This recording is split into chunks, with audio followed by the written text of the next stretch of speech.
এই দেশের সকল সংকটকালে বিপ্লবে বিদ্রোহে যারা এগিয়ে থেকেছে তারা তরুণ। 52, 69, 90 বা 24 আপাতদৃষ্টিতে অসম্ভবকে সম্ভব করেছে তরুণরাই। 5 আগস্টের পর এই দেশে তরুণদের যে জনপ্রিয়তার জোয়ার দেখেছে দেশ আর দেশের মানুষ তা অভূতপূর্ব। এই দেশের মানুষ তাদের এক ডাকে ছুটেছে অর্থ, শক্তি আর সমর্থন নিয়ে। এই দেশ পুরনো বন্দোবস্ত ছেড়ে নতুন তারুণ্যের দেশ হবে সেই স্বপ্নই দেখিয়েছিল তারা। তবে বছর ঘুরতেই সেই স্বপ্ন অনেকখানি ফিকি হয়েছে জনতার কাছে। নানা অভিযোগে অভিযুক্ত চলছে নানা জরিপ বলছে দিন দিন কমছে তরুণদের জনপ্রিয়তা। তবে তরুণরা মানতে নারাজ। তারা সমান হতে চান প্রায় অর্ধশত বছর ধরে চলা রাজনৈতিক দলগুলোর সাথে। কতটুকু পারবেন তারা? তরুণদের বিরুদ্ধে ওঠা অভিযোগের বিষয়ে বা তাদের বক্তব্য কি? প্রশ্ন অনেক, জানতে চাই আমরাও। কারণ তো সমত নয় ক্ষমতাকে প্রশ্ন করায় গণমাধ্যমের কাজ। আমরা প্রশ্ন করতে চাই আপনার হয়ে, জানতে চাই আপনি যা জানতে চান। শুরু করছি গ্লোবাল টেলিভিশনের নিয়মিত আয়োজন আর কাবেল প্রশ্নগুলো সহজ। আমি নাজনীন মুন্নি আপনাদের সাথে আছি এবং এই আলোচনায় আমাদের সাথে যুক্ত হয়েছেন জাতীয় নাগরিক পার্টির যুগ্ম আহ্বায়ক সারওয়ার তুষার এবং বাংলাদেশ ছাত্র ইউনিয়নের ঢাকা বিশ্ববিদ্যালয় সংসদের সভাপতি মেঘমোনার বসু। কিছুক্ষণের মধ্যে তিনি এসে আমাদের সাথে যুক্ত হচ্ছেন। আমরা সারওয়ার তুষারের কাছে শুরুতে যেতে চাই। অনেক ধন্যবাদ সারওয়ার তুষার, আপনি আমাদের সাথে যুক্ত হয়েছেন। আপনার কাছে নিশ্চয়ই খবরের মধ্যে এসছে যে আজ আসলে একটা জরিপ হয়েছে, সেটা নিয়েই শুরু করি। সেই জরিপের জায়গায় বলা হয়েছে যে বিএনপি সরকার গঠনের পক্ষে মত দিয়েছে 41% বেশি মানুষ। তারপরে সেখানে আছে জামাতে ইসলামের খবর যে তারা 30% বেশি মানুষ তাদেরকে চায়। 18% মানুষ আওয়ামী লীগকে চায়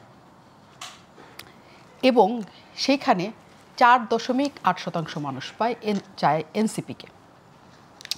এই জরিপটা তারা 6 মাস আগে করেছিল। তখন এনসিপির অবস্থা ভালো ছিল, মানে মোটটা এর চেয়ে ভালো ছিল, 8% বেশি।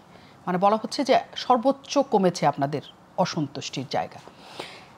প্রথমত এই ধরনের জরিপকে আপনারা কেমন করে দেখেন? দ্বিতীয়ত আসলে এটা আপনাদের মনে হয় কিনা যে আপনাদের জনপ্রিয়তা কমেছে?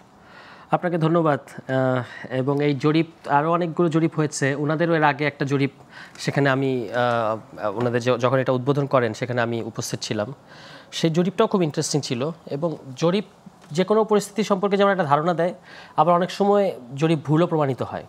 আমরা দেখেছি মার্কিন যুক্তরাষ্ট্র সহ অনেক দেশের নির্বাচনে জরিপের কমপ্লিটলি উল্টো রেজাল্ট ঘটে, এটা ঘটে আর কি, মানে এই জিনিসগুলো ঘটে। তবে এটা ঠিক যে জরিপ থেকে যাদের ব্যাপারে জরিপ তারা বুঝতে পারে যে তাদের কোথায় কোথায় ইমপ্রুভ করতে হবে, কোথায় কোথায় ঘাটতি আছে।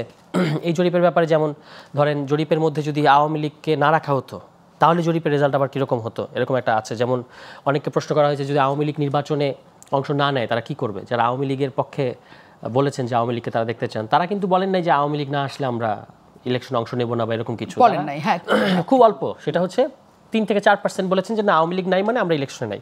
কিন্তু আওয়ামী লীগ না থাকলে তারা আবার বিভিন্ন দলে ভাগ হয়ে যাচ্ছে। ফলে ভোটারদের যেটা বোঝা যাচ্ছে যে বাংলাদেশের মানুষ ভোট দিতে চায়। এবং এই জরিপের একটা খুব ইন্টারেস্টিং দিক যেটা হচ্ছে যে প্রশ্ন করা হয়েছে, আর ভোটারদেরও তো আবার বয়স রেঞ্জ আছে। তো প্রশ্ন করা হয়েছে যে আপনি প্রার্থীর কাজ কি দেখে আপনি ভোট দিবেন। কারণ একটা সবচেয়ে বড় অংশটা বলেছে যে প্রার্থীর যোগ্যতাটা হচ্ছে গুরুত্বপূর্ণ। কে প্রার্থী সেটা দেখে, দল দেখে না। হ্যাঁ, কে প্রার্থী। এখন আমাদের যে কিন্তু দেখেন আপনি যখন প্রশ্নটা করলেন তখন কিন্তু বিএনপি, জামায়াত ইসলাম, এনসিপি এইভাবে আসছে, নাথিং রং উইথ ইট।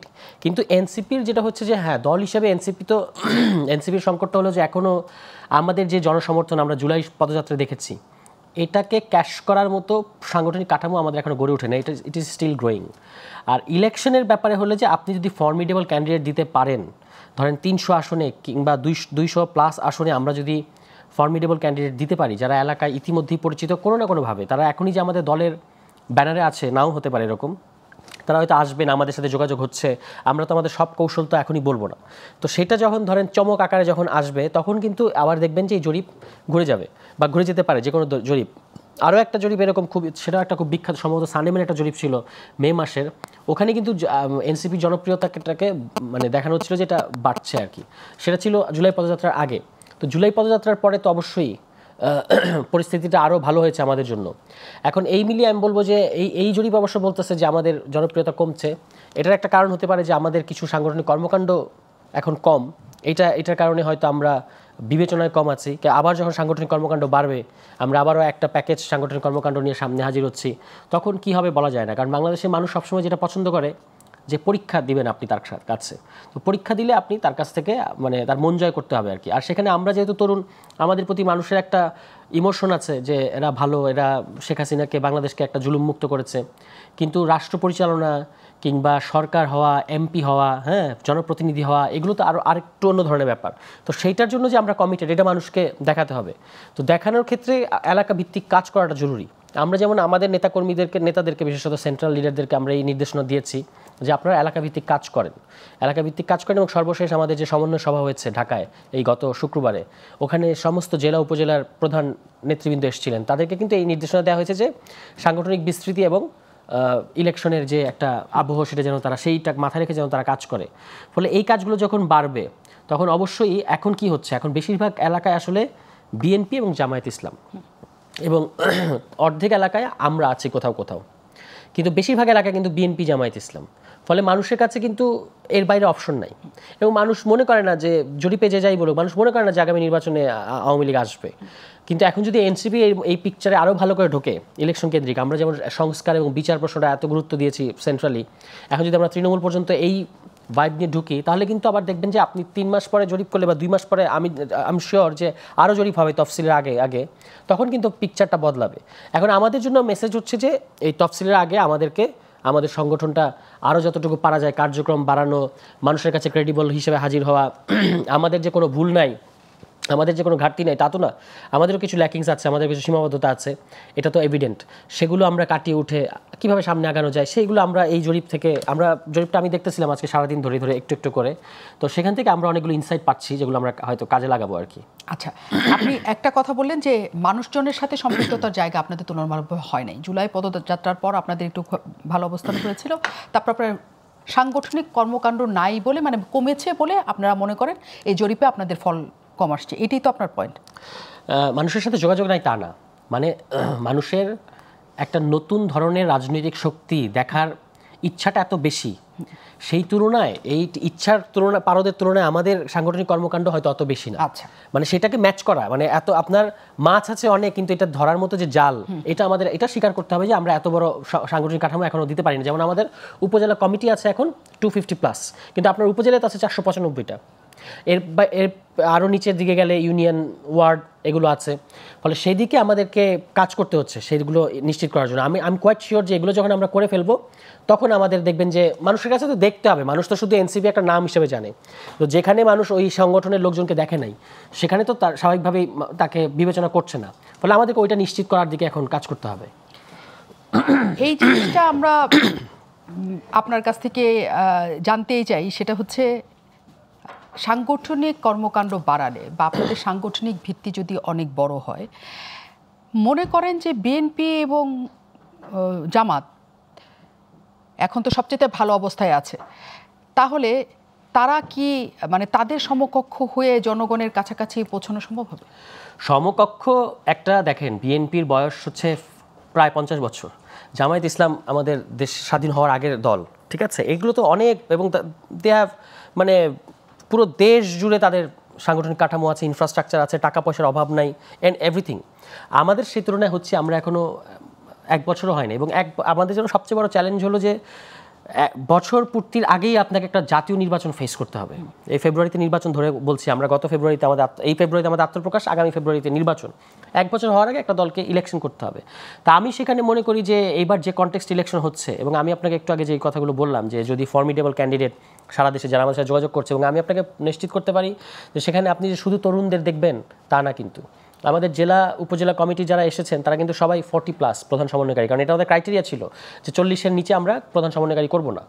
তো এরকম যখন লোকেরা আসবে এবং তাদের বিভিন্ন জায়গায় যখন তারা খুব ভালো ইমেজ সম্পন্ন, তখন কিন্তু সাংগঠনিক কাঠামোর দিক থেকে আমরা ওই দুটো দলের চেয়ে কম শক্তিশালী, এটা সত্য। কিন্তু আমরা যদি মধ্যমপন্থী গণতান্ত্রিক শক্তি যেগুলো আছে এই দুটো দলের বাইরে, তাদের নিয়ে যদি আমরা একটা মোর্চা, জোট যাই বলেন না কেন করতে পারি, তাহলে কিন্তু অনেক জায়গায় আমরা অনেক ভালো রেজাল্ট করবে, এটা আমি বিশ্বাস করি। কারণ আমি যেমন আমাদের এলাকার নির্বাচনের যে আবহাওয়াটা দেখতে পাই, সেখানে কিন্তু বিশেষত তরুণরা, তারা কিন্তু পুরনো বড় প্রার্থী, হেভিওয়েট প্রার্থী এই দৃষ্টিকোণ থেকে তারা ভোটটা দেবে বলে এরকম মনে হচ্ছে না। তাদের কাছে হচ্ছে প্রার্থী কাদেরকে তারা কানেক্ট করতে পারে এরকম। আর ইলেকশন তো আপনাকে ইলেকশনের মাঠে নামলে আপনার বয়স বাড়াই দিবে ইলেকশনের মাঠ না, এটা সিরিয়াসলি আমি এটা দেখতে পাই যে বয়স বাড়াবে, পরিপক্কতা বাড়াবে, অনেক কিছু বাড়াবে, কিন্তু যে আস্থার জায়গায় ভোটাররা চায় বা যে স্বপ্ন বা যা কিছু চায় রাজনৈতিক দলগুলোর কাছে, সেই জায়গাগুলো আপনাদের কতখানি আপনারা পূরণ করতে পেরেছেন সেটা একটা বড় প্রশ্ন হয়ে তাদের কাছে এখনো পর্যন্ত আছে। সেই প্রশ্নের উত্তর আপনারা কেমন করে দিবেন তা জানতে আসবো। আমাদের সাথে আমাদের অতিথি যুক্ত হয়েছে, অনেক ধন্যবাদ এসে যুক্ত হয়েছেন। আপনার নামের উচ্চারণটা প্রথমে আগে আমি জানতে চাই। মেঘমল্লার, রাইট? অনেক অনেক ধন্যবাদ মেঘমল্লার, কারণ অনেক সুন্দর নাম এবং আমার সবসময় মনে হয় যে কিভাবে তাকে আসলে উচ্চারণ করে। অনেক ধন্যবাদ মেঘমল্লার, আপনি আমাদের সাথে এসেছেন। আলোচনা ছিল তারুণ্যের যে নতুন রাজনীতি এই দেশে শুরু হয়েছিল, সেই রাজনীতিটাকে জাতীয় রাজনীতি পর্যায়ে এনসিপি নিয়ে যেতে চেয়েছে। আপনারা আছেন, তরুণরা একটা বড় ধরনের শক্তি হিসাবে এই দেশে গড়ে উঠেছে। কিন্তু যে জনপ্রিয়তার জায়গাটা 5 আগস্টের পর থেকে তরুণরা নিয়েছিলেন, বিশেষ করে জুলাই থেকে আগস্টের পর, বিভিন্ন জরিপ যে সবসময় সত্য কথা বলে তা না, বিভিন্ন জরিপ এবং নানাভাবে আমরা যারা সাংবাদিক মাঠে কাজ করি, সেই জনপ্রিয়তা অনেকখানি আমরা নিম্নমুখী দেখছি এখন। আপনার কি মনে হয় যে এটা সাময়িক অবস্থা, নাকি মনে হয় যে আসলে তরুণরা এমন কিছু করেছে যাতে জনমনের আস্থা অনেকটা নষ্ট হয়েছে? প্রথম কথা হচ্ছে যে এই তারুণ্যের শক্তি বা তারুণ্যের দল, তরুণদের দল, এটা একটা দ্বিচারিতা আমার মনে হয়। কারণ মানে সরওয়ার তুষার ভাইয়ের কথা আমি যখন শুনছিলাম, উনি নিজেই বলছেন, মানে ওনারা এখন এভাবে করে বলছেন যে এটা শুধু তরুণদের দল না, এটা হচ্ছে আমরা যখন জেলা কমিটিগুলো, উপজেলা কমিটি নানান কিছু করেছি, সেখানে আমরা 40 লোকদেরকে সমন্বয়ক বানানোকে ক্রাইটেরিয়া করেছি। আবার ফ্রেমিংয়ের ক্ষেত্রে বা ব্র্যান্ডিংয়ের ক্ষেত্রে আমরা দেখতে পেয়েছি এনসিপি হয়তো যারা পলিটিক্যালি অনেক শার্প তারা হয়তো এই কথাটা অ্যাভয়েড করে যান, কারণ এখানে দ্বিচারিতা তারা স্পষ্ট। কিন্তু অনেকেই ব্র্যান্ডিং করার সময় তরুণদের রাজনৈতিক দল, তরুণদের এগিয়ে আসতে হবে, তরুণরা অমুক করতে হবে। তরুণ তো কোনো হোমোজেনাস কনসেপ্ট না, মানে তরুণ তো মানে এটা তো কোনো আইডিওলজিক্যাল ফ্রেম না। মানে তরুণ 50টা তরুণের মনোভাব 50 রকম হতে পারে। প্রচুর তরুণ থাকতে পারে যারা আসলে পুরানো বন্দোবস্তই চায়, প্রচুর বৃদ্ধ লোক থাকতে পারে যারা নতুন একটা বন্দোবস্ত চায়। কাজে আসলে এখানে আমার কাছে মনে হয় যে আসলে এনসিপি, এবং শুধু এনসিপি বলাও ঠিক না, মানে প্রথমে জাতীয় নাগরিক কমিটি থেকে শুরু করে তার পরবর্তীতে বিভিন্ন রকম যে সংস্কার এজেন্ডা, এই এজেন্ডাগুলোকে বাস্তবায়ন করার জন্য মূলত একটা জেনারেশনকে বলি দেওয়া হয়েছে। মানে মুশকিলটা যেটা হয় যে এটা যে সেপারেট করা যায় না, যে আপনিও বলছেন যে তরুণরা আছে, আপনারাও আছেন, আমি তো এনসিপির সাথে নাই, মানে অসংখ্য তরুণই এনসিপির সাথে নাই, তরুণদের দলে আছেন। মানে এখন তরুণদের দল আর তরুণদের দল এনসিপি বা তরুণদের দল আপ বাংলাদেশ, মানে তরুণদের দল অমুক, এই দুইটার তো একটা ম্যাসিভ পার্থক্য আছে। মানে অধিকাংশ, আমি যদি একদম মানে সংখ্যাগত জায়গা থেকে দেখি, তাহলে আসলে তরুণদের কত, এইটা নিয়ে কি কোনো জরিপ হয়েছে যে তরুণদের কত শতাংশকে আসলে কোনো একটা পার্টিকুলার পার্টি, এনসিপি হোক বা বাংলাদেশ হোক বা অভ্যুত্থানের কোনো দল হোক, তারা আসলে কত শতাংশ তরুণকে রিপ্রেজেন্ট করে? ফলে আমার কাছে মনে হয় যে যেটা খুব খারাপ হচ্ছে সেটা হচ্ছে যে এই রাজনৈতিক দলগুলি, আজকে রাজনৈতিক দল একটা আছে, কালকে থাকবে না, ভেঙে যাবে, তৈরি হবে, গঠন হবে, নানান কিছু হবে, কিন্তু একটা পলিটিক্যাল পার্টির সাথে একটা জেনারেশনকে অ্যাফিলিয়েট করার অন্য রিপারকাশন আছে। ফলে যারা ওই পলিটিক্সটাকে হোল্ড করতেছে না বা ওই পলিটিক্সটার সাথে নেয়, তাদেরকেও তখন ওটার সাথে একরকম জড়িয়ে ফেলার একটা কাজ মানুষ ইচ্ছায় বা অনিচ্ছায় করে, যেটা খুবই ডেঞ্জারাস। কারণ তরুণ প্রজন্ম কোনো হোমোজেনাস এন্টিটি না, তরুণ প্রজন্মের মধ্যে আইডিওলজিক্যাল ডাইভার্সিটি অন্যান্য যে কোনো জেনারেশনের মতোই আছে, এবং আসলে বিভিন্ন জিনিসগুলো যেগুলো পলিটিক্যাল কোনো একটা পার্টির চাওয়া, সেই চাওয়া পাওয়াগুলোকে তরুণদের চাওয়া পাওয়া বলে ফ্রেম করার যে রাজনীতি, সেটা খুব সৎ রাজনীতি না। সেটা অনেকটা মুসলমানরা এটা চায় বলে জামাত ইসলামের রাজনীতি, বা মুক্তিযুদ্ধের পক্ষের লোক এটা চায় বলে আওয়ামী লীগের যে রাজনীতি, ওইটারই আর একটা ডিফারেন্ট ফর্ম বলে আমার মনে হয়। কিন্তু সেটা হয়ে গেছে কি বলে আপনার মনে হয় না যে এর মধ্যে হয়ে গেছে সেটা? এখন এগুলো তো কোনো কিছু পার্মানেন্ট না, মানে হয়তো 6 মাস আগে যে ব্যাপারটা আরও অনেক স্ট্রং ছিল, 6 মাস আগে হয়তো ডাকসু নির্বাচন বা এই ছাত্র সংসদ নির্বাচনগুলির আগ পর্যন্ত তরুণ ইকুয়াল টু এনসিপি, তরুণ ইকুয়াল টু বাকছাস, তরুণ ইকুয়াল টু নাগরিক কমিটি, এগুলো ছিল। কিন্তু হয়তো এখন মানুষজন দেখতেছে যে তরুণদের মধ্যে আসলে কত ধরনের আইডিওলজিক্যাল ডাইভার্সিটি আছে, সো হয়তো সেই জিনিসপত্রগুলো এইভাবে কাজ করবে না। অন্যান্য বড় দলগুলোকে চ্যালেঞ্জ নিতে হবে। মানে এনসিপিকে এখানে ক্রিটিসাইজ ওইভাবে করা যায় না, তার একটা বড় কারণ হচ্ছে যে এই সুযোগটা এনসিপি কেন পাইছে যে তরুণদের দল বলতে এটা করতেছে, কারণ আমরা দেখতেছি ট্রেডিশনাল পলিটিক্যাল পার্টিগুলা তরুণদেরকে সেভাবে ইনকর্পোরেট করতে পারেনি। তার সেই একটা, যদি আমি আওয়ামী লীগ, বিএনপি বা ইভেন বামপন্থী রাজনৈতিক দলগুলার আমি সেন্ট্রাল কমিটিগুলো দেখি, তাহলে আমি দেখবো সেটার যেই মানে আপনার ফরমেশন বা সেটার যেই মানে কাঠামো, সেই কাঠামোতে আসলে সেন্ট্রাল কাঠামোগুলোতে খুবই অল্প সংখ্যক লোক আছে যাদেরকে আপনি আন্ডার 40 পাবেন। সো সেই কারণে তরুণদের একটা কিছু আমি রাজনীতি করতে চাই, সেটার একটা সুযোগ বা সেটার একটা জায়গা এনসিপি বা এই আপ বাংলাদেশ বা এরা নিতে পেরেছে। কিন্তু আমার কাছে মনে হয় যে আসলে এই পারসেপশন বদলাবে, কারণ অন্যান্য পলিটিক্যাল পার্টি অ্যাডজাস্ট করবে, অন্যান্য ফোর্স তৈরি হবে, যার ফলে তরুণদের চাওয়া বলে কোনো হোমোজেনাস যে একটা রাজনীতি তৈরি করা হয়েছে সেটা খুব সম্ভবত এক্সিস্ট করবে না, থাকবে না। সারোয়ার তুষার, যে কথাটি আসলে এখন তৈরি হয়েছে, আপনি বলছেন যে আপনাদের কনসেপ্ট যে আপনারা কাঠামোগতভাবে এখনও স্ট্রং না, মানুষের কাছে পৌঁছাতে পারেন না, আপনাদের অনেক নিজেদের কাছে যুক্তই আছে, কিন্তু আপনাদের কি কখনো মনে হয়েছে যে গেল এক বছরে, ধরেন আমি যদি বলি যে অগাস্টেই যে ফেনীতে বন্যাটা হলো, সেখানে যখন সাহায্য চাওয়া হলো, তখন আমি একদম গৃহিণী যার কানে স্বর্ণের দুলটাকে দিতে দেখেছি সেখানে হিসাবে, কারণ আপনারা চেয়েছেন যে আপনাদের লাগবে ওইখানে করার জন্য। এবং তারপরে শুধু ওই ঘটনাটা শুরু না, তারপর অনেক ঘটনা, ডাকলেই হাজার হাজার মানুষ আপনাদের ডাকে সাড়া দিয়েছে, হাজার হাজার মানুষ আপনারা যা বলেছেন তাকে সমর্থন করেছে। ওই মানুষগুলি কোথায়? ওই মানুষগুলি এখন আসে না কেন? না, ওই মানুষ তো আছে, কিন্তু মানুষ তো সারা জীবন 24 আওয়ার্স বিপ্লবে না, নিশ্চয়ই না, আপনারা সারা 24 আওয়ার্স বিপ্লবের ডাকও দেন না, কেউ থাকে, হ্যাঁ এটা হয় না, দেন না, হঠাৎ আস্তে আস্তে তখনও আমরা দেখি না। হ্যাঁ, আস্তে আস্তে যখন কি হয় যে আপনার ওই সময় আমরা যেটা বিশেষ পরিস্থিতির মধ্যে ছিলাম, আপনি যে বন্যার রেফারেন্স দিলেন, এটা সম্ভবত 5 আগস্টের এক সপ্তাহের মধ্যে, তখন বাংলাদেশ যেভাবে ফুটতেছিল, একটা টকবকে যে মেজাজ ছিল, এখন তো সেটা নাই। এখন মানুষ আবার নর্মালসির দিকে চলে গেছে এবং মানুষ চাইবেই যে দেশটা স্টেবল হয়ে যাক, সমস্ত কিছু এখনো যে অনিশ্চয়তাগুলো আছে এগুলো কেটে যাক এবং আমরা আবার মানে back to our normal life, এটাই মানুষের চাওয়া। আমরা আগে তখন মানুষ অনেক বেশি আসতো কেন? কারণ হচ্ছে যে তখন এটা কোনো পলিটিক্যাল পার্টি না। যখন এটা পলিটিক্যাল পার্টি হয়ে যায়, মানুষ জানে যে হ্যাঁ, পার্টির তার নিজস্ব কর্মকাণ্ড আছে, সাংগঠনিক কর্মকাণ্ড সে রেগুলার বেসিসে করে যাবে। ধরেন এক বাংলাদেশের যেই দলগুলো সবচেয়ে বড় দল, তো বাংলাদেশের কত % মানুষ ওই দল করে? বিএনপির কথাই বলি, বিএনপি বা এই মুহূর্তে আওয়ামী লীগের কথা বলবো না, কারণ বিএনপি বাংলাদেশে এই মুহূর্তে যদি সবচেয়ে বড় দল ধরি, কত % মানুষ বিএনপি সংগঠনের সাথে যুক্ত? খুব বেশি না। কিন্তু বিএনপিকে ভোট দেয় কত % মানুষ? 35%, 40% এরকম দেয়। তো ফলে বেশিরভাগ মানুষ আসলে সমর্থক হয়ে থাকে, বা বেশিরভাগ মানুষই আসলে তার একটা ভোটিং চয়েস আছে, কিন্তু সে পলিটিক্যাল পার্টি করবে না। এটাই বাংলাদেশের বেশিরভাগ মানুষের বৈশিষ্ট্য, এবং আমি এটাতে কোনো ভুল কিছু দেখি না। আচ্ছা, তো যদি আপনাদের মনে হয় যে এটাতে না, এবং আপনি একটা কথা তুলেছেন যে যখন মানুষ আসতো তখন আসলে আপনারা ছাত্ররা ডেকেছেন, অভ্যুত্থানের নায়করা ডেকেছেন, তারা সবাই গিয়েছে, এবং এখন যেহেতু আপনারা একটা পলিটিক্যাল পার্টি হয়েছেন, সেখানে মানুষ মনে করছে যে ঠিক আছে, তারা পলিটিক্যাল পার্টি হিসেবে ঘটনা করবে। তার মানে কি এরকম যে অভ্যুত্থানের নায়ক হিসেবে যতটা গ্রহণযোগ্যতা জনমনে আপনাদের জন্য ছিল, পার্টি করার পরে সেটা অনেকখানি আপনাদের কাছ থেকে চলে গেছে তাদের? না, সেরকম মনে হয় না। এটা তো ঠিক যে যতটা সর্বজনীন আবহ ছিল, সেই সর্বজনীন আবহ নাই, এটা খুব স্বাভাবিক। কিন্তু ধরেন যখন আমরা জুলাই পদযাত্রা করলাম, তখন তো আমরা এনসিপি হয়েই করলাম, কিন্তু সেই জুলাই পদযাত্রা অনেক মুখোমুখি হয়েছেন, অনেক বাধার মুখোমুখি হয়েছেন আপনারা। যে ওই বাধার মুখোমুখি কি এনসিপির হওয়ার কথা, যারা জুলাই অভ্যুত্থানের নায়ক ছিল, যাদের মাথায় নিয়ে এই দেশের মানুষ? মানে বাধা বলতে কি, কোন বাধার কথা বলছেন? সব ধরনের, ওইখানকার যে কোনো ধরনের পলিটিক্যাল পার্টিজের প্রোটেস্টের মুখোমুখি হয়েছে। হ্যাঁ, সেটা তো আছে, সেটা তো কন্টিনিউয়াস। হ্যাঁ, যে আপনি একদিক থেকে বলা হচ্ছে যে এনসিপি কিংস পার্টি, অন্যদিকে আমরা দেখতে পাচ্ছি যে কিভাবে আমাদের লোকেদের, ধরেন আমার উপজেলায় একটা কমিটি করেছি আমি এনসিপির, তো সেইটা হচ্ছে বিএনপির শীর্ষস্থানীয় নেতার কাছে ওটা লিস্ট চলে গেছে, কার বাড়ি কোথায়, কে কিভাবে থাকে। ফলে বোঝা যাচ্ছে যে তারা এটা নিয়ে তাদের ব্যাপারে কোনো না কোনো ব্যবস্থা নেবে। ফলে এটা তো তাদের ঝুঁকি তৈরি হচ্ছে। সারা দেশে এই অবস্থা, যে একটা মারমুখী পরিস্থিতি। আরও বাধা, গোপালগঞ্জের ঘটনা আপনি জানেন। মানে আমি বলতে চাচ্ছিলাম যে এই যে দল হিসেবেই তো আমরা সারা দেশে গেলাম, 7টা জেলায় যাওয়া হয়েছে, 4টা জেলায় যেতে পারি নাই। তো সেখানে কিন্তু বিপুল সংখ্যক সাধারণ মানুষ এসেছে। তারা, আমি বিশ্বাস করি, কোনোদিন আমাদের সাংগঠনিক কাঠামোর মধ্যে আসবে না, কিন্তু তারা ওই ভালোবাসা থেকেই তো এসছে। আচ্ছা, আপনার মনে হচ্ছে, আমি মেঘমুল্লার কাছে যাই।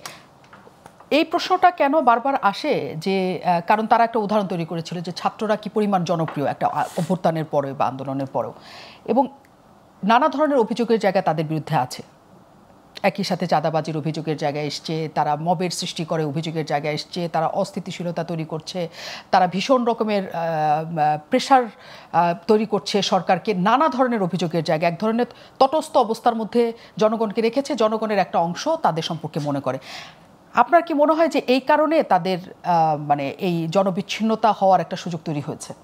মানে মুশকিলটা হচ্ছে, যখন শুরুতে অভ্যুত্থানের পরবর্তী সময় গিয়েছে, তখন তো আসলে তারা মোটামুটি গোটা দেশের নেতৃত্ব দিচ্ছে, এরকম একটা জায়গায় থেকে নিজেদের রিপ্রেজেন্ট করেছে যে আমরা কোনো পলিটিক্যাল পার্টি না, আমরা বাংলাদেশের সব আমরা একটা অভ্যুত্থানের নেতৃত্ব দিয়েছি, সো এটা অভ্যুত্থানটা এখনো ফিনিশড হয়নি, আমরা অভ্যুত্থানের কাজ শেষ করতেছি। সো যার ফলে প্রচুর মানুষ সমর্থন দিয়েছে। কিন্তু আসলে মানে ন্যাড়া বেলতলায় কয়বার যায়। মানে আপনি যখন ধরেন কিছু হলেই রাজুতে করা শুরু হলো, এই রাজুতে আমি নিজে দেখছি যে যেদিন আনসারদের সাথে একটা সৃষ্টি হলো, একটার পর একটা কনস্পিরেসি থিওরি, আনসাররা অমুক, আনসাররা আওয়ামী লীগ, আনসাররা পুনর্বাসন করবে, দোসর, ওই দিন আমি দেখছি আমার ক্যাম্পাস থেকে 1000 খানিক ছেলে বের হয়ে গেছে যে মানে ওখানে হাসনাত আবদুল্লাহ, সার্জিস আলম এবং উমামা ফাতেমা তারা আক্রান্ত অবস্থায় আছে, তাদেরকে বের করতে হবে। সো প্রশ্ন হচ্ছে যে গতকালকে আক্তার হোসেনের উপর ডিম নিক্ষেপ করা হয়েছে, খুবই ন্যাক্কারজনক ঘটনা। মানে এটা খুব মানে আমার সাথে এনসিপির যত পলিটিক্যাল ডিফারেন্সেস থাকুক, মানে সে শেখ হাসিনার বিরুদ্ধে ঢাকা বিশ্ববিদ্যালয় ক্যাম্পাসে যেই প্রতিরোধ হয়েছে সেই প্রতিরোধের একজন সম্মুখ সারির লোক। সো ন্যাক্কারজনক ঘটনা, এটাকে ডিফেন্ড করার বা এটাকে নিয়ে মজা নেওয়ার কোনো ধরনের সুযোগ নেই। কিন্তু প্রশ্ন হচ্ছে কালকে ক্যাম্পাসে কোনো বড় প্রোগ্রাম হয় নাই কেন? এখন এইটা তুষার ভাইয়ের জায়গা থেকে তুষার ভাইয়ের এটা কাজ, ওনার এনসিপিকে ডিফেন্ড করা কাজ। সো উনার বলতে হবে যে না, এটা এই কারণে হচ্ছে না, এটা নীরব সমর্থন, হয়তো তারা ভোট দিতে আসলে ভোট দিবে, কিন্তু তারা হচ্ছে আপনার যখন করার মানে ওইভাবে সামনে নেমে আসতেছে না। বিষয়টা আসলে তা না, বিষয়টা হচ্ছে যে অতীতের যেই কাঠামোগুলো, সেই কাঠামোগুলো ফেইল করছে, এটা জনমনে পারসেপশন ছিল। সো যেই জন্য মানুষ নতুন কাউকে সুযোগ দেওয়ার, নতুন কোনো কিছুর সাথে ইনভলভ হওয়ার একটা তাগাদা মানুষ বোধ করেছে। গত 1 বছরে এটা মোটামুটি সাব্যস্ত হয়ে গেছে যেটা নতুন কিছু হচ্ছে না, এটা যা হচ্ছে এটা পুরাটাই পুরানো জিনিস। হয়তো মোড়কটা নতুন, হয়তো নামটা নতুন, হয়তো ব্র্যান্ডিংটা নতুন, হয়তো পিআর ক্যাম্পেইনটা ডিফারেন্ট, কিন্তু এটা ফান্ডামেন্টালি ডিফারেন্ট কিছু না। এটা ফান্ডামেন্টালি আগের যে রাজনীতি, সেই রাজনীতির সাথে ডিপারচার না। সো যার ফলে যেই লোকগুলো আসলে ফ্লোটিং মানুষ ছিলেন, যারা কোনো দল সমর্থন করেন না, কিন্তু যারা বাংলাদেশ গড়ার জন্য কারো পিছে ডেসপারেটলি যেতে চেষ্টা করেছিলেন, তাদের একটা বড় অংশ বিমুখ হয়েছেন। এবং সেটা আসলে শুধু এনসিপির জন্য খারাপ বা নেতিবাচক বিষয়টা তা না, এটা আসলে যারাই এই পুরনো কাঠামোগুলোতে ফিরবে না, যারাই নতুন কোনো কিছু করার চেষ্টা করবে, তাদের সবার জন্যই নেতিবাচক। কারণ এখন স্কেপটিসিজমটা অনেক বেশি হবে। হয়তো 8 মাস 10 মাস আগে যে দলটা খুলেছে, সেই দলটাকে ওই পরিমাণ স্কেপটিসিজম ফেস করতে হয়নি, তারা একটা হানিমুন পিরিয়ড পার করতে পেরেছে। কিন্তু আগামীকালকে যদি আমি একটা রাজনৈতিক দল ফর্ম করতে যাই, তাহলে স্কেপটিসিজমের মাত্রাটা অনেক বেশি হবে, থ্যাঙ্কস টু এই পার্টিগুলা। কারণ আসলে যতই যা বলা হোক না কেন, যে অভিযোগগুলো পুরাতন দলগুলোর ব্যাপারে আছে, সেই অভিযোগগুলোর অনেকগুলাই তাদের ব্যাপারেও আছে। প্লাস তাদের ব্যাপারে আরেকটা বাড়তি অভিযোগ যেটা অনেকাংশ সত্য, যে তারা কোনো কিছু দাবি আদায় হচ্ছে না এরকম পরিস্থিতিতে এমন সব অবস্থান গ্রহণ করে বা এমন কিছু মেথড অ্যাপ্লাই করে, যেগুলো আসলে পরবর্তীতে গোটা দেশের কালচারটাকেই এক ধরনের একটা মব কালচারের দিকে নিয়ে গেছে। হয়তো তারা ডিফেন্ড করতে পারবেন যে আমার এই পার্টিকুলার কাজটা মব ছিল না, কিন্তু আমি বলতেছি অ্যাপ্রোচ, যেটা হচ্ছে না নেমে আসো। সো এখন এটা আসলে আপনি ওই যে মানে একজনের মব, একজনের স্বতঃস্ফূর্ত জনপ্রতিরোধ। এখন মুশকিলটা হচ্ছে আমার এখানে মুশকিলটা যেটা, সেটা হচ্ছে আওয়ামী লীগ কালকে একই কথা বলবে। আওয়ামী লীগ বলবো স্বতঃস্ফূর্ত জনগণ। এখন স্বতঃস্ফূর্ততা আমি কিভাবে ডিটারমাইন করবো? এটা তো কোনো মেকানিজম নেই। এই জন্যই তো স্ট্রাকচার, এই জন্যই তো রাষ্ট্র, এই জন্যই তো এত কিছু। এবং এই ঘটনা আপনি যেটা বলছেন যে হ্যাঁ, পুরনো বন্দোবস্তই মানুষ দেখতে পাচ্ছে, যে একই নতুন যারা পুরনো বন্দোবস্ত থেকে বেরিয়ে আসবে বলেছে, তারা নতুন কিছু দেখতে পাচ্ছে না, সেই পুরনোগুলোই ঘুরে ঘুরে নতুন মোড়কে নতুনভাবে আপনি বলছেন সেটা আসছে। এবং এই সুযোগে আসলে আজকে জরিপের কথা বলছিলাম, আপনি আসার একটু আগে, আপনি নিশ্চয়ই জানেন ইনোভেশন সেন্টারের একটা জরিপ, সেখানে বলছে যে বিএনপি, জামাত এবং এনসিপির ভোট এবং অসন্তুষ্টির মাত্রা তাদের প্রতি বেড়েছে জনমনে। সবচেয়ে বেশি অসন্তুষ্টির মাত্রা বেড়েছে হচ্ছে এনসিপির পক্ষে। এবং তার উল্টো দিকে আওয়ামী লীগের প্রতি যত অসন্তুষ্টি ছিল এবং আওয়ামী লীগের প্রতি যত মানুষের ক্ষোভ ছিল, তা কমে বরং আওয়ামী লীগের সমর্থন বেড়েছে। 18% মতো ভোট আওয়ামী লীগের কাছে তারা পেয়েছে। জরিপ নিয়ে অনেক প্রশ্ন আছে, আমি এর জন্য বলছি, কিন্তু একটা তথ্য আপনাদের জাজ দিলাম। আমি বিরতির পর দুজনের কাছে আসলে জানতে ফিরবো যে এই যে রাজনৈতিক দলগুলোর সেই পুরনো বন্দোবস্তে ফিরে যাওয়ার কাহিনীর জন্যই আবার আওয়ামী লীগের ফিরে আসার ঘটনা তারাই তৈরি করছে কিনা। আমি বিরতির পর ফিরছি।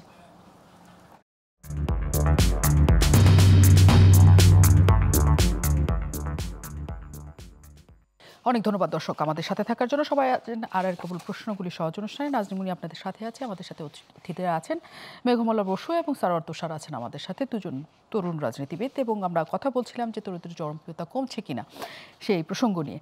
সারোয়ার তুষার আমাদের সাথে আছেন এবং মেঘমল্লার যা বললেন যে আসলে এই যে কিছু হলেই রাজুতে আয়, কিছু হলে যে সিস্টেমে আপনারা আপনাদের দাবি আদায় করেছেন সেটা অনেকটা মবের কাতারে পড়েছে, যেগুলো মানুষের কাছে আসলে পুরনো বন্দোবস্তের মতো মনে হয়েছে এবং মানুষের দূরত্ব তৈরি হয়েছে আপনাদের সাথে। আপনাদেরকে কখনো মনে হয়েছে যে এই কাজগুলি আসলে ওরকম করে না করলেও চলতো? কোন কাজের কথা বলা হচ্ছে? এখন ধরেন বৈষম্যবিরোধী ছাত্র আন্দোলনের ব্যানারে গত বছর অনেক কিছু ঘটেছে, ওইটাও যদি আপনি বলেন যে এনসিপি করেছে তাহলে তো হবে না। আমরা রাজনৈতিক দল হওয়ার পর আমরা সমস্ত কিছু রাজনৈতিক কর্মসূচি করেছি। এর বাইরে হাসনাত আবদুল্লাহ সহ যারা তখন ছাত্র নেতা ছিলেন, যেমন ধরেন আপনার সম্ভবত 10 অগাস্ট বা 11 আগস্টের দিকে বিচারপতিদেরকে অপসারণের জন্য একটা, তা আপনি কি বলবেন যেটা মব? আমি কিন্তু মানে আমি জানি যে এই ধরনের বিশৃঙ্খলা সৃষ্টি করা, যে কাউকে অপদস্থ করা, এটা তো সমস্যাজনক, কিন্তু মবের যে ডিসকোর্স বা মবের যে ফ্রেমিং, এটাকে আমি সন্দেহ করি। এটা কোন পর্যন্ত নিয়ে আসছে আমাদেরকে আমি বলি, এই যে নুরুল হক নূরকে যখন হামলা করা হলো, হ্যাঁ, তার অফিসের সামনে তার একটা একটা পার্টির একটা সংবাদ সম্মেলন, সেখানে এসে তাকে যেভাবে আইন শৃঙ্খলা রক্ষাকারী বাহিনী আক্রমণ করেছে, শারীরিকভাবে আঘাত করেছে, এবং এখন তিনি দেশের বাইরে চিকিৎসার স্বার্থে আছেন। ওটার পরে যে প্রেস ব্রিফিং ISPR সেখানে কি বলা হয়েছে যে মব, তা আপনি এখন রাজনৈতিক কর্মসূচিও মব হয়ে গেছে। এই কারণে আমি মব কথাটাকে সন্দেহ করি আর কি, যে আমরা, এবং এটা তো ধরেন ইলেকশন ISPR থেকে যেটা কথাটা আমি একটু বলে নেই, একটু পরিষ্কার হলে বেশি ভালো। সেটা হচ্ছে একদমই স্পষ্ট তারা করেছিলেন যে মব ওইখানে জাতীয় পার্টির অফিসটা ভাঙচুর করার জন্য তাদের নেতাকর্মীদের উপরে আইন শৃঙ্খলার বাহিনীর সদস্যরা তাদেরকে প্রতিহত করতে গিয়েছে। এই জন্য আপনি গণ অধিকার পরিষদের অফিসের ভিতরে ঢুকে তাদের অফিস একেবারে যারা বাথরুমে লুকিয়েছে ওখান থেকে আপনি তাকে পিটাইছেন। ওকে, আচ্ছা, ধরেন কোনটাকে আপনি ধরেন আমি আপনাকে জিজ্ঞেস করি যে রুমিন ফারহানা যে কাজটা করেছিলেন নির্বাচন কমিশনে, ওটা কি মব নাকি মব না, কি মনে হয়? ওটা মব কি মনে করে দু দলের মধ্যে পাল্টাপাল্টি দেখি না, আমরা দেখছি একদল উনি অঙ্গুলি হেলন করেছেন এবং তার লোকজন এসে একপাক্ষিকভাবে একজনকে হেনস্থা করেছে এবং শারীরিকভাবে আঘাত করেছে, কিন্তু এটাকে কিন্তু আমরা মব বলতেছি না, এটা কিন্তু ঘটেছে নির্বাচন কমিশনের ভিতরে খুব গুরুত্বপূর্ণ একটা জায়গায়। ফলে আমরা কোনটাকে মব বলতেছি, আমি কিন্তু শুরুতেই বলতেছি যে এরকম যে অনেক কিছু কোথাও গিয়ে একটা হানা দেওয়া এবং গিয়ে একটা পরিস্থিতি তৈরি করা, এটা যে খুব ভালো ঘটনা সেটা নিশ্চয়ই না, কিন্তু কোনটাকে আপনি মব বলতেছেন কোনটাকে বলছেন না, মানে গত অন্তত 6-7 মাস যাবত এটা একটা রাজনীতি আছে। আমি শুধু এই রাজনীতিটাকে, এবং দেখা যাচ্ছে যে এনসিপি এবং আমাদের তরুণ ছাত্রনেতা মেঘমোল্লারও এই রাজনীতির অংশ, যে তিনি কিন্তু এখন বললেন যে মানে সমস্ত মবের দায় হলো এনসিপি, বা এনসিপি যেইটাই দাবি আদায় করতে চায় এটা এখন মব হয়ে যাবে। ধরেন আমাদেরকে শাপলা প্রতীক দিতে চাচ্ছে না ইসি, ওয়ারেজ আমি আপনাকে হিস্ট্রি দেখাতে পারবো যে আমাদের সাথে ইসির ডেভেলপমেন্টটা কি এই বিষয়ক। যখন তারা 2008-এর ওই নির্বাচন ইয়েটা চেঞ্জ করছিল, তখন আমাদেরকে যে তারা আশ্বস্ত করেছে যে হ্যাঁ এটা অন্তর্ভুক্ত হবে, এবং সেই আশ্বাস পেয়ে আমরা এটা নিয়ে মোবিলাইজ করেছি। এখন যখন তারা দিল না, তারা বলে দিয়েছে যে আমাদেরকে শাপলা দিবে না, এখন তো আমরা এটা নিয়ে আন্দোলন করতে চাইবো। আমরা ইসির সামনে ইসি ঘেরাও কর্মসূচি দিব, এবং ঘেরাও কর্মসূচিতে বাংলাদেশের সবচেয়ে বিখ্যাত কারা? বামপন্থীরা। তো এখন ধরেন এনসিপি যদি ঘেরাও কর্মসূচি দিতে যায় ওই ইসিতে, এটা হয়ে যাবে কিন্তু মব, যে আমরা একটা চাপ সৃষ্টি করে একটা পরিস্থিতি সৃষ্টি করে এটা জিনিসটা ব্ল্যাকমেইল করে আদায় করতে যাচ্ছি। সেটা কেন? এটা হচ্ছে কোথা থেকে আসে আমি বলি। এই প্রসঙ্গে আপনার সাথে একটু এসে নির্বাচন কমিশনের সাথে আপনাদের ডেভেলপমেন্ট কি ছিল আমরা এটা জানি না এখনো পর্যন্ত, কারণ আমাদের কাছে যতখানি এসছে, আমি একটু প্রশ্নটা করি, তারা বলেছেন যতটুকু আমাদের কাছে এসছে আমরা সেটা বলি, নির্বাচনী প্রতীকের মধ্যে শাপলা প্রতীকটি নাই। আপনাদের কাছে শুধু বারবার তারা বলেছেন যে শাপলা প্রতীক নাই, আপনারা যে প্রতীকগুলি আছে সেই প্রতীক থেকে একটা প্রতীক আপনারা বাছাই করে দেন, কারণ এই শাপলা প্রতীক এখন দেওয়া যাচ্ছে না।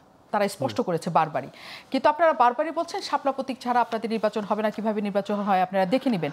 মানে অন্য প্রতীক নিলে কি সমস্যা? এটাকে নিয়েই যখন আপনি মনে হবে না যে এটা জনগণ মনে করতে পারে না যে শুধু আপনারা একটা জেদের বসে এই কাজটা করছেন এবং এক ধরনের চাপ প্রয়োগ করছেন?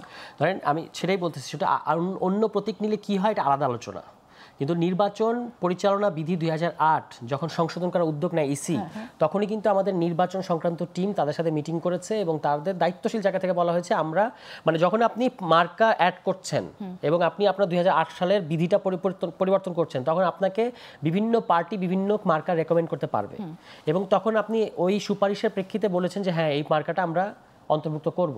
আপনাদের বলেছিল তখন? হ্যাঁ, আমি এই যে ওনাদেরকে আমরা কি চিঠি দিয়েছি সেই চিঠি আমার কাছে আছে। আচ্ছা, কত তারিখে সেটা, মানে কবে? এটা হলো জুন মাসের ঘটনা। জুন মাসের ঘটনা। হ্যাঁ, এখন এইটার পরেই তো আমরা এই মার্কাটার ব্যাপারে সিরিয়াস হয়েছি, এবং আপনি জানেন যে জাতীয় ফুল মার্কা হতে পারবে না, এটা বাংলাদেশের কোনো আইনে এটা আপনি এস্টাবলিশ করতে পারবেন না, বিকজ জাতীয় ফল অলরেডি মার্কা। আন্দালিব রহমান পার্থের পার্টি মার্কা। ফুল আর জাতীয় প্রতীক দুটোর মধ্যে পার্থক্য আছে। শাপলা জাতীয় প্রতীক না, প্রতীক হিসেবে ব্যবহার করা হয় না, শাপলা জাতীয় প্রতীকের অংশ। হ্যাঁ, কিন্তু সেটা প্রকট, মানে সবচেয়ে প্রমিনেন্ট। ধানের শীষ জাতীয় প্রতীকের অংশ। আমরা কি বলেছি, আপনি আমাদেরকে শাপলা দিবেন অথবা লাল শাপলা অথবা সাদা শাপলা, একই তো হলো না? একই না, লাল শাপলা তো জাতীয় প্রতীক না। ধরেন আমি ধরে নিলাম শাপলা জাতীয় প্রতীক, লাল শাপলা তো জাতীয় প্রতীক না।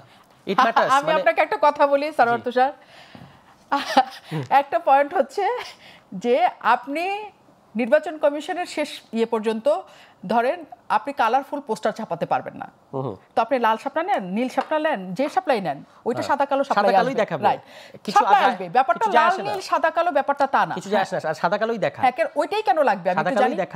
না, ওইটাই কেন লাগবে আমি বলি, জাতীয় প্রতীকের যে শাপলার যে পিকচার আর লাল শাপলার যে পিকচার, যে মানে স্ট্রাকচার একরকম না তো। আচ্ছা আচ্ছা, সুতরাং অসুবিধা নাই। আচ্ছা, এখন আমরা অনুরোধ করার পরে তাদের দিক থেকে আমাদের আলোচনাটা ডেভেলপমেন্ট ছিল বলেই তো আমি এটা বলছি। আমার পয়েন্ট ওখানে ছিল না। আমি বলছি যে ধরেন এখন আমাদেরকে এটা দিবে না, রাজনৈতিক দলকে একটা জিনিস যখন না দিবে, তখন রাজনৈতিক দলের অনেকগুলো উপায় আছে। গণসংহতি আন্দোলনকে লম্বা সময় অযথা মানে কোনো কারণ ছাড়া রেজিস্ট্রেশন দেয় নাই, তারা আন্দোলন করছে না, এবং সেখানে তো ইসি ঘেরাও, শিক্ষা ভবন ঘেরাও, হ্যাঁ এগুলো হবে, ওগুলো কেন মব না? আচ্ছা, মব এটার যদি আপনারা নিশ্চিতভাবে আপনারা সব জায়গায় যা বলেন আপনারা অনেক পড়াশোনা জানেন, পড়াশোনা করে আসতে আমাদের সবাইকে, শুধু আমি বলি না নিশ্চয়ই, শুধু আমি একটা কথা এখানে বলে যাই, নির্ধারিতভাবে মব মানেই আমরা সাধারণভাবে যে সংজ্ঞার মধ্যে যে নির্ধারিত কিছু মানুষকে উস্কে একটা নির্ধারিত ঘটনা ঘটানোর জন্য পূর্ব পরিকল্পিত একটা ঘটনা, ঠিক আছে, তাৎক্ষণিকভাবে ধাক্কাধাক্কি, জোড়াজুড়ি, তাৎক্ষণিকভাবে কিছু হয়ে যাওয়া, ওইটা কোনো ব্যাপার না। কিন্তু আপনি যখন নির্ধারিতভাবে কোনো উদ্দেশ্য প্রণোদিতভাবে সাধারণ কিছু মানুষকে উত্তেজিত করে কোনো একটা ঘটনা ঘটাতে চাবেন, সেটা মবের অংশ। আমি কিছুটা হলেও নিশ্চয়ই ঠিক বলেছি। তো এই পুরো ঘটনায় আপনি যদি নির্ধারিতভাবে আপনার কিছু আদায় করার জন্য কিছু মানুষকে উস্কে বা দলের মানুষকে উস্কে সেটাকে ভাঙচুর করেন, করেন, এটা মবের অংশ আপনার মনে হবে না, তখন সেটা রাজনৈতিক কর্মকাণ্ড মনে হবে। এই যে এটা যদি করেন যে কিছু উদ্ধার করার জন্য আপনারা যে সেটা ভাঙচুর করছেন, এটা তো ভ্যান্ডালিজম, এবং এটা নিঃসন্দেহে এটা সহিংস কর্মকাণ্ড। এইটাকে ঠেকানোর অনেক রাস্তা আছে বাংলাদেশের প্রচলিত আইনেই, ঠিক আছে। আমি কোনটাকে সন্দেহ করতেছি, আমি বলছি না যে এই যে একটা দলা হয়ে কারোর উপর হামলে পড়া এটা খুব ভালো ঘটনা এবং এটাকে নিয়ে কিছু করা যাবে না। ধরেন লালমাটিয়া একটা ঘটনা ঘটেছিল একটা মেয়ের সাথে রোজার মাসে, যে সম্ভবত তারা স্মোক করছিল এবং একজন মুরব্বী এসে যে কাজটা করেছেন, এটা কিন্তু উনি ঠিক কাজ করেন নাই, এবং এটা উনি অনধিকার চর্চা করেছেন, এবং উনাকে এই জন্য মানে কি বলে শাস্তির আওতায় আনা উচিত। কারণ আপনার একটা জিনিস ভালো না লাগতে পারে, আপনি এটা না দেখে চলে যান, কিংবা আপনি তাকে নর্মালি বারণ করেন, কিন্তু আপনি যখন তার উপর চড়াও হতে গেছেন তখন তো আপনি তাকে মানে এক ধরনের হেনস্থা করেছেন, এটা করতে পারেন না। এটা নিয়ে তো আমার কোনো আপত্তি নেই। আমি শুধু বলতেছি যে কোনটাকে কিভাবে ফ্রেমিং করা হবে, আমি ফ্রেমিংয়ের রাজনীতিকে প্রশ্ন করতেছি, অন্য কিছু না। সেটাই, কিন্তু এটা কমন কিছু ফ্রেমিং আছে যেটা সাধারণ দৃষ্টিতে মানুষ বুঝে, সেটা নানা ধরনের শাখা প্রশাখা, লাল শাপলা কালো শাপলার মতো বলতে পারেন, কিন্তু শাপলা ইজ শাপলা। মব মানে ছোট একটা সংজ্ঞা আছে, ছোট একটা সংজ্ঞা আছে। আমি আসবো স্যার তুষার, অনেকগুলি পয়েন্ট জমেছে, তো আমি মেঘমোল্লার কাছে যাই। মেঘমোল্লার বলছে দল হিসেবে মব, দল হিসেবে রাজতে আয় ডাকাডাকি তারা করে নাই, তারা যারা করেছে বৈষম্য বিরোধীরা করেছে, যদিও আমি জানি বৈষম্য বিরোধী বড় একটা অংশই এনসিপিতে এসে যোগ হয়েছে। আপনি কি ওনার যুক্তি মানেন কিনা যে তারা তো ছাত্র ছিল? আমি একটা জায়গায় যেখানে সারা তুষারের সাথে একটু একমত হয়নি, সেটা হচ্ছে যে এই জায়গাটায় যে হ্যাঁ মবের যে ডেফিনেশন এটাকে নানানভাবে স্ট্রেচ করা হচ্ছে, নানানভাবে এটাকে নিজের মতো কনভিনিয়েন্টলি ইউজ করা হচ্ছে, ফাইন। কিন্তু মুশকিল হচ্ছে এই যুক্তিটা তো আমরা মানবো না যে হচ্ছে বৈষম্য বিরোধী ছাত্র আন্দোলনের দায় এনসিপি নিবে না। কারণ কখন বৈষম্য বিরোধী ছাত্র আন্দোলন, কখন গণতান্ত্রিক ছাত্র শক্তি, কখন বাকছাস, কখন জাতীয় নাগরিক কমিটি, কখন এনসিপি, এইটা তো বাংলাদেশের মানুষের এত দায় পড়ে নেই। মানে আপনি যদি এখানে ঠান্ডা ঘরে বসে বুঝেও নেই, এটা বাংলাদেশের মানুষ এটা বুঝতে যাবে না। মানুষ হাসনাত আব্দুল্লাহকে চিনে, মানুষ সার্জিস আলমরে চিনে, মানুষ সরওয়ার তুষারকে চিনে, মানুষ দেখছে হাসনাত আব্দুল্লাহ একটা কিছু করছে, সে তখন সে বৈষম্য বিরোধী ছাত্র আন্দোলন ছিল। আপনি ওটা কন্ডেম করছেন? আপনি কি রাজুতে এগুলোকে কন্ডেম করছেন নাকি? আপনি ইন্টারনালি করছেন কিনা সেটা আমি জানতে চাই না। আপনি তখন প্রকাশ্যে এরকম একটা ঘটনাকেও কন্ডেম করছেন কিনা? আর আমার কাছে মনে হয় যে এটা, আমি সরি এই কথাটা একটু খারাপ লাগতে পারে, আমার কাছে মনে হয় যে এই আলোচনাটা যে আপনি ওনার সাথে বসে শাপলা নিয়ে করলেন 5 মিনিট, এটা খুব মানে এটা কি আসলে আমাদের এখন করার সময় কিনা? মানে আমাদের দেশে প্রত্যেকদিন আমরা এখন দেখতেছি, প্রত্যেকদিন কোনো একটা মাজনুন, কোনো একটা পাগলকে ধরে দাড়ি কাটে দেওয়া হচ্ছে, চুল কাটে দেওয়া হচ্ছে। আমরা দেখতে পাচ্ছি যে মসজিদ থেকে মাইকিং করে মাজার ভাঙার ডাক দেওয়া হচ্ছে। আমরা দেখতে পাচ্ছি যে উনি একটা মোরাল পুলিশিংয়ের ঘটনা বললেন, এরকম মোরাল পুলিশিংয়ের ঘটনা এত অহরহ হয়ে গেছে যে এখন এটা স্ট্রাইকও করে না।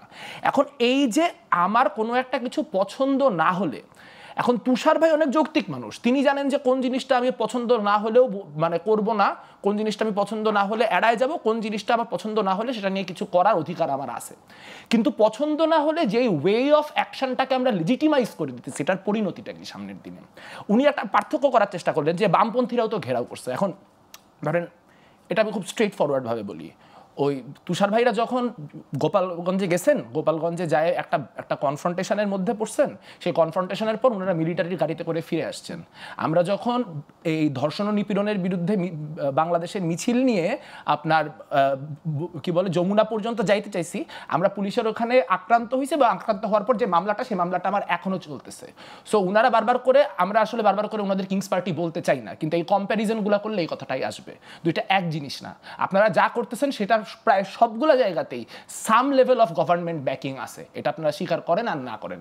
এটা নিয়ে তর্ক করা যাবে এখানে আধা ঘন্টা, কিন্তু মানুষরা জানে শেষমেশ, আপনাদের যারা শুভানুধ্যায়ী তারাও জানে যে এখানে একটা গভর্নমেন্ট ব্যাকিং আছে, এবং এই জন্য জিনিসটা দেখতে আরো আগলি লাগে। যদি আপনি এরকম একটা কিছু করতে যায়, যখন কিনা ওই একই যমুনাতে যখন আওয়ামী লীগ নিষিদ্ধের দাবি নিয়ে পরবর্তীতে হচ্ছে এনসিপির লোকজন সহ আরো অনেক লোকজন ঢুকে পড়লো, তখন আমরা দেখতে পেলাম একই যমুনাতে ঢুকতে কোনো সমস্যা হলো না, তখন রেহার রোড পর্যন্ত ঢুকে যাওয়াটা কোনো ক্রাইসিস হলো না। সো মানুষ তো এটা দেখে। যদি এমন হতো যে আপনি এটা করতেছেন এবং জোনায়েদ সাকি আগের বার যেরকম জোনায়েদ সাকির সাথে হয়েছে, জোনায়েদ সাকির মায়ের মাথা ফাটায় দিছে, যদি আপনি এরকম দুইটা প্রোগ্রাম করতে গিয়ে ঘেরাও করতে গিয়ে আপনার গভর্নমেন্ট মাথা ফাটায় দেয়, আমি আপনার পক্ষে বলবো কোনো সমস্যা নেই। কিন্তু আপনার সাথে গভর্নমেন্টের সিচুয়েশন তা না। আপনার সাথে গভর্নমেন্টের সিচুয়েশন হচ্ছে ইন্টারনালি নেগোসিয়েশনগুলি যখন ফেল করে, একটু শেষ করে নিই, মার খেতে হবে আর কি। না রেজিস্ট্যান্স ফোর্স হতে হবে, অবশ্যই রেজিস্ট্যান্সে ফোর্স হতে হবে। কারণ আপনি যখন, কেন বলতেছি তুষার ভাই, কারণ আপনাদের সাথে ইন্টারনাল নেগোসিয়েশনগুলি যখন ফেল করে, তখন আপনার অ্যান্টি এস্টাবলিশমেন্ট হয়ে যান রাতারাতি। তারপর যখন আবার ওই নেগোসিয়েশনগুলো ভালো হয়ে যায়, তখন আবার আপনার প্রো এস্টাবলিশমেন্ট হয়ে যান। হঠাৎ করে একদিন মিলিটারি খুব খারাপ হয়ে যায়, যে মিলিটারির সাথে তখন আর মিলিটারি আওয়ামী লীগকে পুনর্বাসন করার চেষ্টা করতেছে, আবার পরের দিন মিলিটারি ভেহিকেলে উঠা লেজিটিমাইজড হয়ে যায়। পুরাটাই বেসড অন যে গভর্নমেন্টের সাথে এস্টাবলিশমেন্টের সাথে ওই মুহূর্তে আপনাদের নেগোসিয়েশন কেমন যাচ্ছে। সো আমার অনুরোধ হচ্ছে কাইন্ডলি দুইটা রোলই প্লে করেন না। আইদার যে আমি গভর্নমেন্টের একটা মানে টার্সিয়ারি পার্ট, আমি এইটাকে ওয়ার্ক করানোর জন্য চেষ্টা করতেছি, অথবা আমি গভর্নমেন্টের অ্যান্টি ফোর্স। এটার কোনো আধা গভর্নমেন্ট বলে কিছু হয় না, মানে either your part of this establishment, your part of this government, or your not. কিন্তু যে পরিস্থিতিটা আসলে তৈরি হয়েছে মেঘমল্লার, সেই প্রশ্নটা আপনাদের রেখে গিয়েছিলাম যে এই তরুণরা যে, আপনি যদি ওইটার সাথে পুরোটাই অপোজ করেন যে তরুণদের শক্তি বলে আলাদা কোনো কিছু নাই, কিন্তু এই 5 আগস্টের পরে এই সব তরুণদের দিকে তো মানুষ একটা স্বপ্ন দেখেছিল যে ভিন্ন রকম কিছু হবে, যেটা শুরুর থেকেই হচ্ছিল, যে তারা টায়ার্ড সব কিছু নিয়ে, এরকম দুর্নীতি নিয়ে, একই রকম একই কায়দায় দেশ শাসন নিয়ে সবাই, তারা নতুন কিছুকে আঁকড়ে ধরতে চেয়েছিল এই দেশের মানুষ। তারা অনেকখানি হতাশ এখন। কিন্তু এই কারণে তরুণরা যে পিছনে পড়ে যাচ্ছে, তাদের কি মনে হবে যে হ্যাঁ আমরা যা ছিলাম, আমার আগের বিএনপি, আগের আওয়ামী লীগ, আগের জামাত, এরাই ভালো? ব্যাপারটা কি এই জায়গায় চলে যাচ্ছে? এটা আসলে এই মুহূর্তে দ্বারাই প্রেডিকশন করা খুব ডিফিকাল্ট, কিন্তু আমার কাছে মনে হয় যে এক্সিস্টিং পলিটিক্যাল পার্টিগুলোকেও আসলে তাদের এক্সিস্টেন্সের স্বার্থেই তরুণদেরকে একরকম বাড়তি স্পেস দিতে হবে। এখন সেটা তারা ভালোই বুঝলে জিনিসটা আসলে ওই মানে পার্টিগুলো জেনারেশনাল ডিভাইডের পার্টি হবে না, আইডিওলজিক্যাল ডিফারেন্সের পার্টি হবে। কারণ এই জেনারেশনাল ডিভাইডের পলিটিক্স আসলে এটা কোনো সেন্সও মেক করে না আসলে। মানে একটা 50 বছর বয়সী লোক থাকতে পারে যেই লোকটা হয়তো নতুন কিছু চাচ্ছে, একটা 25 বছর বয়সী লোক থাকতে পারে যে নতুন কিছু চাচ্ছে না। সো আমরা এই প্রজন্ম ধরে না বুঝি জিনিসটাকে, এটাই ভালো হয় সবচেয়ে। মুশকিলটা যেটা হচ্ছে যে আসলে তরুণ প্রজন্ম যদি আপনি করেন, মানে এখানে তো ধরেন আমরা অনেক কিছু করছি, কিন্তু তরুণ প্রজন্ম নিয়ে কি কোনো সার্ভেইং হয়েছে? না, একদম হয় না। এবং সবচাইতে বড় কিন্তু প্রায় 30% বেশি তরুণরা এবার ভোটার, মানে তারা ভোট দিবে। একটা বড় অংশ তারা যেদিকে ঝুঁকবে তারাই কিন্তু জিতবে, এবং তারাই কিন্তু সরকার গঠনের দিকে এগিয়ে থাকবে। কাজে অ্যাজিউম করে যে তরুণরা ম্যাসিভলি ভোট দিতে যাবে, আপনি কি মনে হয় যাবে না? আমার কাছে মনে হয় তরুণরা গত এক বছর মানে বাংলাদেশে তো একটা দীর্ঘ সময় একটা আই হেট পলিটিক্স জেনারেশন তৈরি হয়েছে, যারা দীর্ঘ সময় নানা কারণে হতাশ ছিল, নানানভাবে রাজনীতির সাথে অন্তর্ভুক্ত হয়নি, কোনো রাজনৈতিক কর্মকাণ্ডের সাথে, কোনো ধরনের কার্যকলাপের সাথে একটা বড় অংশ মানুষ ছিল না। আমরা একটা উইন্ডো তৈরি হয়েছিল জুলাইয়ের মধ্য দিয়ে, যার মধ্যে দিয়ে ম্যাসিভ পরিমাণ তরুণ, যাদের হয়তো কোনো মানে আইডিওলজিক্যাল কোনো ফরমেশন নেই, যারা হয়তো আইডিওলজিক্যালি সে কোথায়, সে কি পন্থী জিজ্ঞেস করলে সে বলতেও পারবে না, কিন্তু সে একটা বিবেকের তাড়নায়, একটা সময়ের তাড়নায়, সময়ের প্রয়োজনে মাঠে নেমে আসছিল। সো সেই মানুষগুলোর একটা বড় অংশ কিন্তু ফিরে গেছে। সেই মানুষগুলো এখন আর কারো ডাকেই নামবে না। সো সেই মানুষগুলো কি ভোট দিতে আসবে? ভোট দিতে আসলে কাকে ভোট দিতে আসবে? সে কি ডিফেন্সিভ মেথডে ভোট দেওয়ার জন্য আসবে যে অমুককে ঠেকাইতে হবে, নাকি সে কোনো একটা অ্যাসপিরেশন দেখে যে আমি এই অ্যাসপিরেশনের জন্য ভোট দিব? সো এই কোয়েশ্চেনগুলো কিন্তু আছে। আমার ব্যক্তিগত ধারণা, আমার মতো করে যতটুকু চলাফেরা আছে, তাতে আমি দেখি যে সব থেকে বেশি হতাশ তরুণ প্রজন্ম। অনেক ধর্মরা সেই হতাশার জায়গা থেকে বের করে নিয়ে আসা সম্ভব কিনা, কারণ যে তরুণরা হেড পলিটিক্স বলতো তারা ভীষণ রকমের আগ্রহী হয়েছিল পলিটিক্সের ক্ষেত্রে, এবং এই দেশও স্বপ্ন দেখেছিল। এখনো সময় আছে কিনা তাদেরকে ফিরে আনার, আমি বিরতির পর ছোট করে জানব।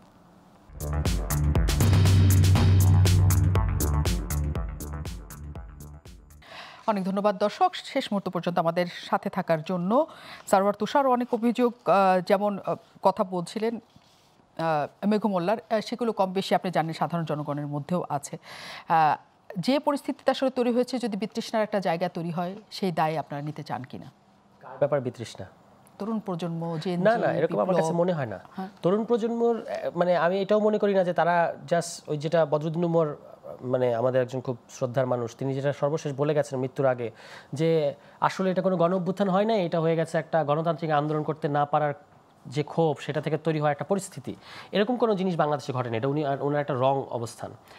তরুণরা দীর্ঘ সময় ধরে 18 সাল থেকেই শেখ হাসিনাকে চিনে ফেলেছে যে শেখ হাসিনা কীরকম। 18 সাল থেকে, তাদের অন্তত 18 সাল থেকে।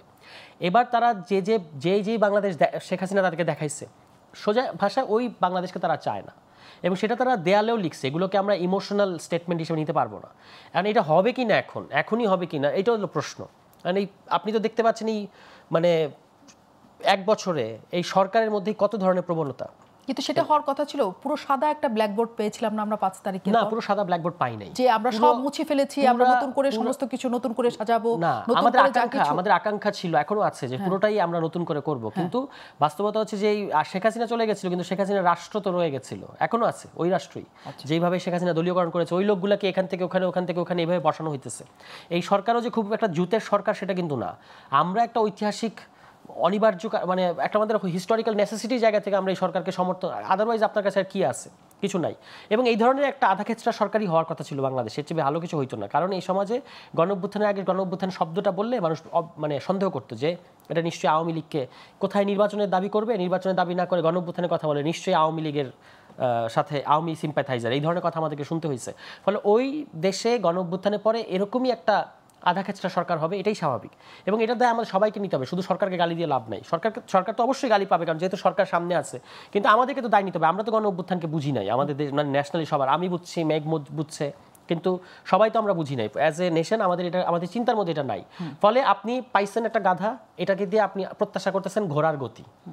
তো সেইটা নিয়ে আমরা আগাচ্ছি এখন যতটুকু আগানো যায়, এবং খুব বেশি দূর আগানো যাবে এরকম মনে হয় না। বাকিটা আপনার রাজনৈতিক সংগ্রামের বিষয়, এবং তরুণরা এই রাজনৈতিক সংগ্রাম, আপনি ধরেন আমি একটা এনসিপির ইয়ের বাইরে থেকে এসে বলি, এনসিপি তাদেরকে ডেলিভার করতে পারবে কিনা, এনসিপির কাছে আমাদের যে প্রত্যাশা, যে সমালোচনাগুলো করলেন, এগুলো তো সব এনসিপির কাছে একটা স্পেসিফিক প্রত্যাশার মানে না পূরণ হওয়ার থেকে সমালোচনা।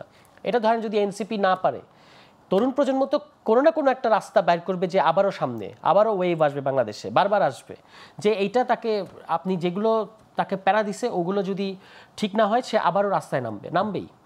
এবং সেইটা তখন যারা নেতৃত্ব দেয় তারা নেতৃত্ব দিবে, ঠিক আছে? এমন তো না যে এনসিপির কাছে মানুষ সব কিছু বন্ধক দিয়ে দিছে বা তরুণ প্রজন্ম সব বন্ধক দিয়ে দিছে। এনসিপি ডেলিভার করতে পারলে এনসিপি থাকবে। ধরেন আমি বলি, বাংলাদেশের মানুষের এই প্র্যাকটিক্যাল সেন্সটুকু আছে। বিএনপি সম্পর্কে কি বাংলাদেশের মানুষ জানে না? বিএনপি কী ধরনের দল? 2001-06 শাসনামলকে আমরা জানি না, কিন্তু এখন বিএনপির প্রতি মানুষ মানে দেখা যাচ্ছে না যে বিএনপি সমর্থন বেশি, কারণ আপনাকে কিছু একটা ধরে তো আগাতে হবে, ঠিক আছে? এনসিপি তো এখনও পরীক্ষা দিতেছে। পরীক্ষা যদি সে সামনে আরও ভালো পরীক্ষা দেয়, তাহলে যেই প্রশ্নগুলো আপনারা করলেন, যে সমালোচনাগুলো করলেন, এগুলো মানুষ মনে রাখবে না, কারণ এটা একটা 6 মাসের দল। আর এই বিএনপির যে 5 বছরের যে তার যে শাসনের যে ট্রমা, এটা তো মানুষের কাছে এখনও আছে। আপনি সারা দেশে সিরিজ বোমা মামলা হয়েছে, আপনার শাসন আমলে 10 ট্রাক অস্ত্র মামলা হয়েছে, 21শে আগস্টের মতো ঘটনা ঘটেছে, কি ঘটে নাই? ওগুলো সব বিএনপি করছে, আমি এটা বলছি না, কিন্তু ওই সরকারের আমলে হয়েছে। তো ফলে সরকারকে তো দায় নিতে হবে। তো কিন্তু তবু তো মানুষ এখন বিএনপির কাছে একটা ভিন্ন বিএনপি প্রত্যাশা করে। তো এইটা যদি বাংলাদেশের মানুষ, এটা হলো প্র্যাকটিক্যাল জ্ঞান, যে এটা মানুষ দেখতে চায় একটা দলের কাছে। এখন এনসিপি যদি সামনে, সেই তুলনায় এনসিপি তো একটা দুধের শিশু, মানে সে তো কিছুই করে নাই। তো কিন্তু সামনে যদি সে যদি তার ট্র্যাক চেঞ্জ করে, তার যে দুর্বলতাগুলো আছে এগুলো যদি সে কাটিয়ে ওঠে, তাহলে আমি অবশ্যই বিশ্বাস করি যে মানুষ তাকে, এনসিপির রাজনীতিটা শুরু হবে আসলে ইলেকশনের পরে। ওকে, ইলেকশনের পরে শুরু হবে। মেঘু মোল্লার, এই যে আপনি বললেন যে অনেকে আবার ফিরে গেছে তাদের মতো করে, যে প্রত্যাশা নিতে আসছিল, কিন্তু সব রাজনৈতিক দলরা মনে করে যে অনেক বছর পর প্রথমবারের মতো ভোট দেওয়ার যে উদ্দীপনা তরুণদের মধ্যে, সেটি নিয়েই আসলে তারা ভোট দিতে সামনে যাবে। সেটা হবে না আপনার কাছে মনে হয়? আমি জানি না আসলে হবে কি না, হতেও পারে, নাও হতে পারে। এখন থেকে ফেব্রুয়ারি পর্যন্ত অনেক সময় আছে, অনেক কিছু হতে পারে। কিন্তু আমি বলতেছি যে অ্যাসপিরেশনটা কি, মানে আমি যে যাব, একটা হতে পারে যে মানে আমার আন্ডারস্ট্যান্ডিং হচ্ছে মানে যারা 40 মানুষ, তারা ভোট করেন ডিফেন্সিভলি, যে অমুক ঠেকাতে ভোট দিচ্ছি আমি, তমুক আটকাতে ভোট দিচ্ছি, লেসার ইভল খুঁজতেছি। কিন্তু আমার আন্ডারস্ট্যান্ডিং হচ্ছে তরুণরা এভাবে ভোট দেয় না। তরুণদের ভোট দিতে নিয়ে যাওয়ার জন্য তার কোনো না কোনো ধরনের একটা অ্যাসপিরেশন প্রয়োজন হয়, যে আমাকে অমুক ডেলিভার করবে, আমি সেই আশায় যাচ্ছি, রেদার দেন যে এনসিপিকে ভোট না দিলে বিএনপি চলে আসবে বা বিএনপিকে ভোট না দিলে জামাত চলে আসবে। এই ক্যালকুলেশন আসলে তরুণরা কতখানি ভোট দিতে যাবে সেটা নিয়ে আমি সন্দিহান। তবে আসলে তুষার ভাইয়ের সাথে আমি এবার এই জায়গাতে একমত যে আসলে এই জিনিসগুলো তো কখনো শেষ হয়ে যায় না, হয়তো একটা দাবানল নিভে যায় কিন্তু স্ফুলিঙ্গটা থাকে, সেটা সমাজের মধ্যে কোনো না কোনো ফরম্যাটে থাকে। কারণ আমাদের তো 1002-এর কাছাকাছি মানুষ মারা গেছে, আমাদের প্রত্যেকের পরিচিত মানুষ আছে যারা শহীদ হয়েছে অভ্যুত্থানে। তো তাদের স্মৃতি তো আমি যখন ইভেন প্রচণ্ড সবটা নিয়েই মনে হয় যে তাহলে কী করলাম, কি হলো, তখন তো ওই মানুষগুলার স্মৃতি, ওই ঘটনাগুলার স্মৃতি, ওইগুলো তো তরুণদের মধ্যে আছে। তো সেইটা কোনো না কোনো ফরম্যাটে কোনো না কোনোভাবে প্রকাশিত হবেই, আজ হোক কাল হোক যে কোনোভাবেই হোক। অনেক অনেক ধন্যবাদ মেঘমোল্লার, অনেক অনেক ধন্যবাদ সারাওয়াত তুষার। এই আলোচনা নিশ্চয়ই আমাদের সাথে চলতে থাকবে, কারণ মেঘমোল্লার যেরকমটি বললো যে এখনই এটা আসলে সম্ভব না আমাদের কাছে বলার যে কি হবে, কিন্তু আমরা চাই যে তরুণরা আসলে ওই আগ্রহটা খুঁজে পাক, ওই অ্যাসপিরেশন তাদের মধ্যে আসুক যে আমরা নিজেদের উদ্যমে একটা দল, একটা দেশকে গড়ে তোলার জন্য চাই, নিজেরাই বাছাই করি। আমরা সেই প্রত্যাশায় রইলাম এবং আপনাদের সাথে আবারও নিশ্চয়ই দেখা হবে, সাথে থাকবেন।